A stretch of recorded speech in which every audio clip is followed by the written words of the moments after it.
Hi, I am Advocate Tawfiq Ahmed. This information is for Indian citizens who are bringing gold from abroad.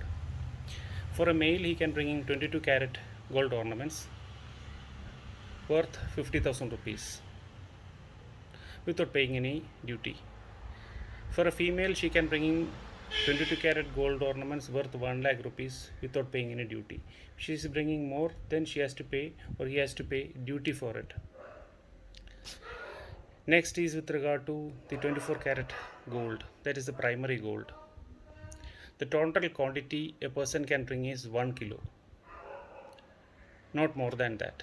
And two conditions has to be satisfied if that person wants to bring the 24 karat gold. That is, he should stay abroad for the last 6 months and he should pay the duty in convertible foreign currency. See, there are people who are working abroad, they will be having a valid visa as well as a return ticket. They will be bringing goods where you have to pay a huge amount of duty, and these persons or passengers are not ready to pay the duty. In such situations, they can contact the customs officer, and as per section 80 of the Customs Act, the customs officer can temporarily detain the property, and when the passenger goes back, they can take it back. You all know that the point where you can declare about the goods that you have brought in the airport. After that, if the customs officer intercept the passenger, then definitely customs duty, baggage duty, other fines have to be paid. See, if the customs officer intercept and the passenger is having goods which is worth or below 20 lakhs, then they can pay a fine. See, they can even waive the show cause notice, and a spot adjudication can also be made.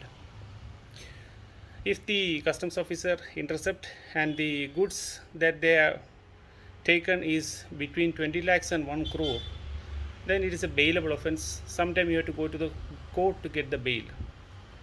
And if the value of the property that is more than 1 crore, it is non-bailable, definitely the passenger will be remanded.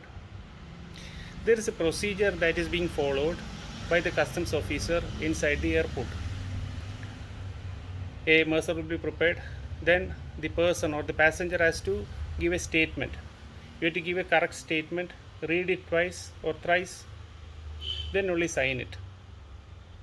After signing, you find that that is not correct, then you can file a retraction statement.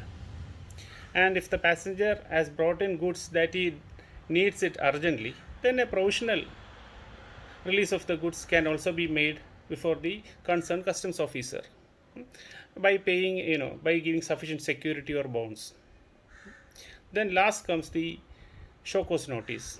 See, a show cause notice should be issued within 6 months from the date of occurrence of this incident. If it is not given, then the passenger is entitled to get the goods back. Usually what happens is that if the investigation is not over before the date of 6 months, that is before 6 months is over, the concerned customs officer will give us a notice stating that it will be extended for another 6 months. Okay. See, with regard to the show cause notice, in the show cause notice, after investigation, everything will be mentioned. So the passenger, he can file a reply to that within 30 days. And if he wants, he can go for a personal hearing or even appoint an advocate. And the show cause notice, everything will be heard by the adjudicating officer, who will most probably be the Joint Commissioner or Assistant Commissioner of Customs. After an order is made, you can go for appeal before the Commissioner of Appeals. From that, you can file an appeal before the CESTAT. After that, to the High Court Division Bench. And there are certain conditions through which or how we can go to the High Court, or last to the Supreme Court. See, if the adjudication officer is a commissioner, then the appeal is with the CESTAT, then the High Court and the Supreme Court. See, my humble advice to all the persons who are bringing gold is pay the customs duty, send the declaration form to the customs officer, and do what is correct and rightful. Thank you.